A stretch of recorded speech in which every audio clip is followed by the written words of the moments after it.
Hey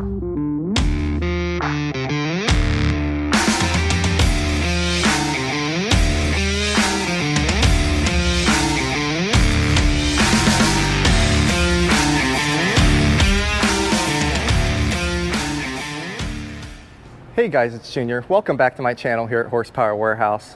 One of one is a term that is heard quite a bit in the classic car world. And sometimes you get one of one cars that are just not that desirable or cool. Maybe that's why they are one of ones. I have in front of me, to start today's episode, a one of one car that is not only unique, but I feel like pretty cool as well. I'll let you decide. We're gonna start today off with this bad boy. Now I'm gonna do a sweep around to the front. You guys all know what a 69 Roadrunner looks like. This is an ivy green metallic car. Woo, incredible color. But what makes it special is this little guy nestled up in here. This is a real deal Hemi car. The caveat with rare cars is sometimes you don't have the lineage to back it up. In the Corvette world specifically, you know, things like tank stickers and original invoices from the dealer make all the difference in substantiating the claims that the car is what it is. With the Mopar world, you're able to get what's called a Galen's registry report. And essentially what it is it boils it down to your car, it has all these options, and they will tell you that you have the only one with that option. And I do have the original dealer's sticker as well here, so you guys can I'll get in close so you can see what we're working with. But really neat car. The benefit of the Mopars is you can just order that report and it substantiates your claim based on the VIN number. And that way you can build the car with you have authenticity baked throughout it in the build because you know the way that it was built from the get-go. And you can do the same thing with the Corvette if you have the tank sticker, the invoice. If you have some sort of paper trail to back it up, Mopars, you can just order it. Man, this thing is incredible. Just a really neat car. With the options that I just showed you on that paper, this is the only one that was born with in this color combination with that package of components. What an incredible car. You guys know I build primarily Corvettes, but I could definitely find a spot for something like this in my garage at home. What do you think? Let's make our way over to the shop. Now, I have a bunch of cool stuff to show you. I don't have the time today. Please like and subscribe if you're interested. But I'm at no lack of content here, but I have quite a few things to show you today. Another split window has kind of amassed itself here. So this one is here. Let's start with this one in the doorway. Local guy owns this car. It seems like everyone with a C2 locally has kind of sought me out because they know I do fantastic work. He is doing a power brake conversion. So he's doing the chrome booster with the chrome master.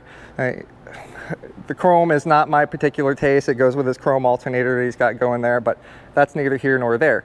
When you do a 1963 hood, you will find that right here, and he's marked it out, you have an interference with a dual reservoir master cylinder.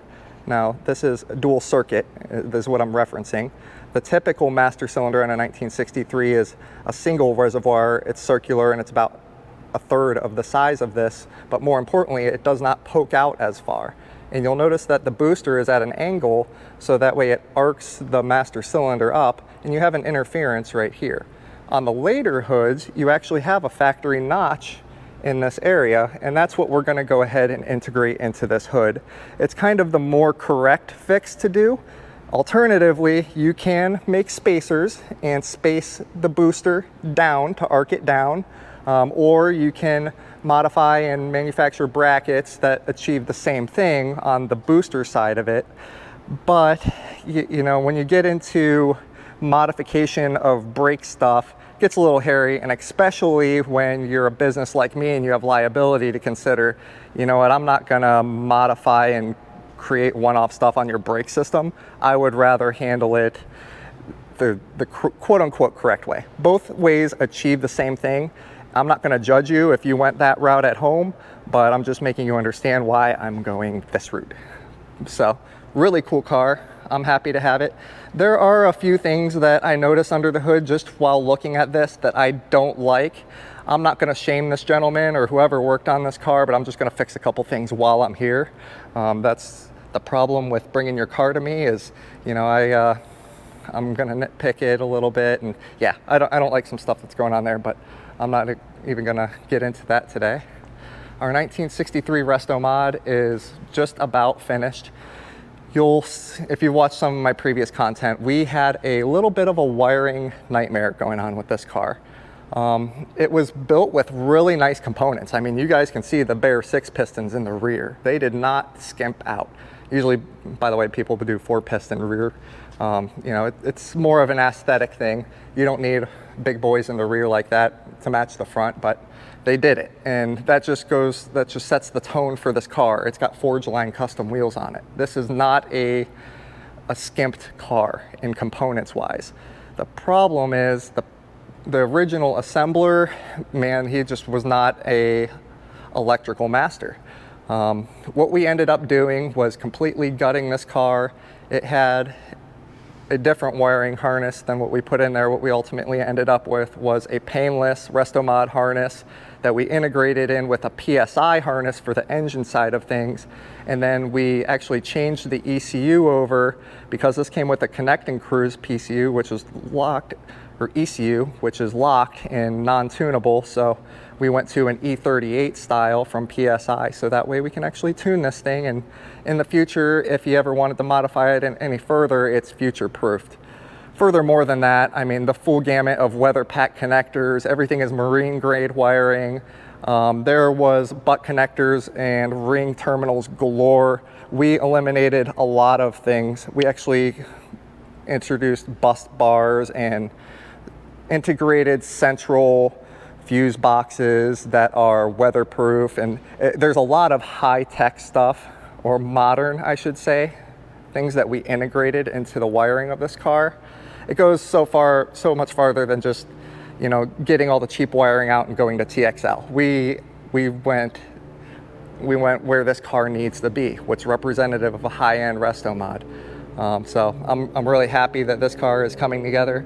We are waiting on mainly upholstery to do the rear deck area because we're introducing more speakers for more rear fill, and we're figuring out the radio side of things, getting it to sound a lot better. Beyond that, this thing is awesome. It drives fantastic. We did a rack and pinion conversion on it, so I'm happy with where it's coming.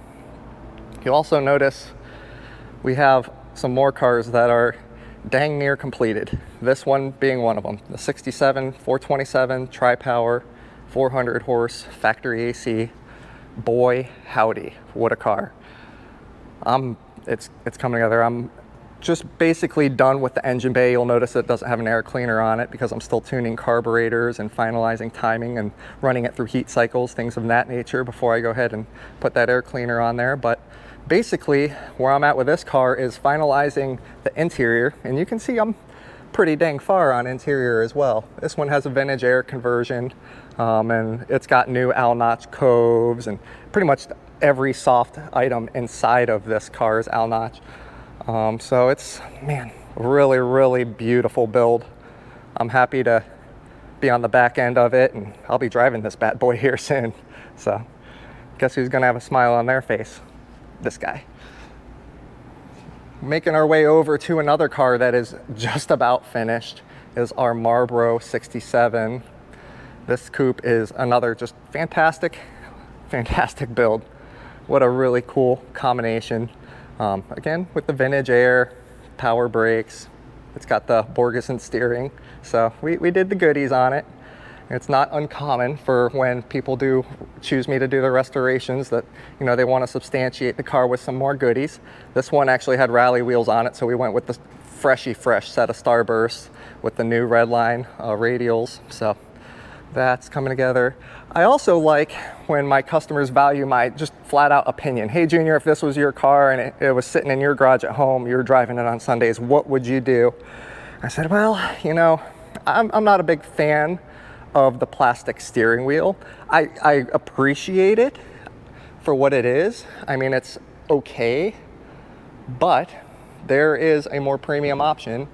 So you have a factory teak wheel, which I don't have over on this side. I actually have a big block over yonder, but I'm not going to run you guys over there just to show it. This is an aftermarket teak wheel. This is about a $500 option. The factory teak wheels can be $1,800 and up.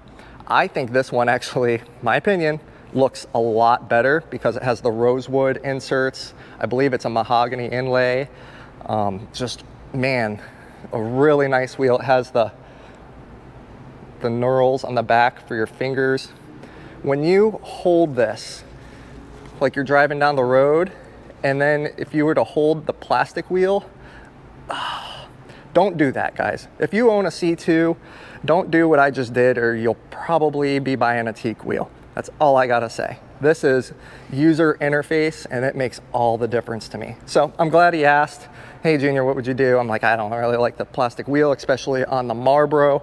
I think that the teak wheel with the rosewood inlays is gonna provide a lot of contrast.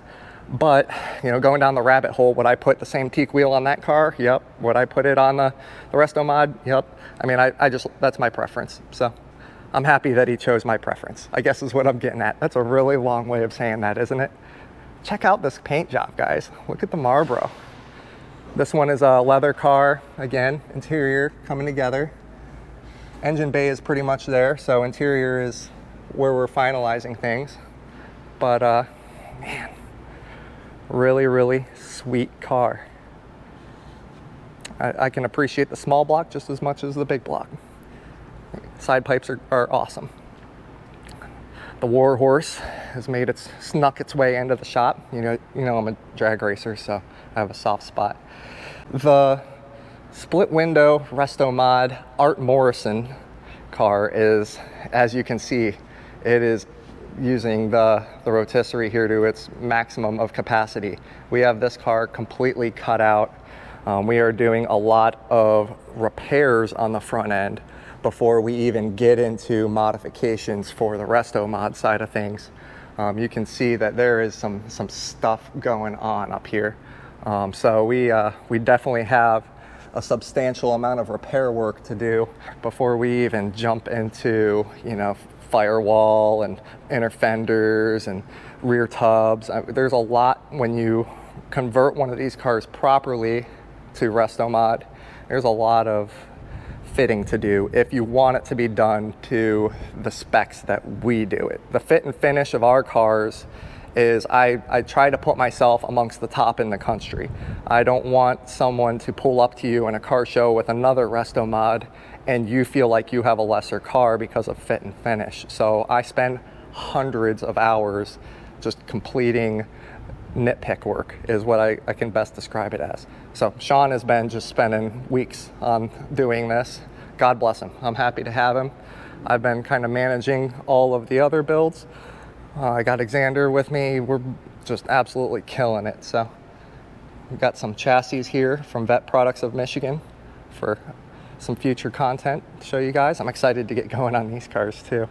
I actually have some cars that I'm in the finish line as well, but don't have enough time today to share everything. So I thank you guys so much for joining me. Until next time, take care.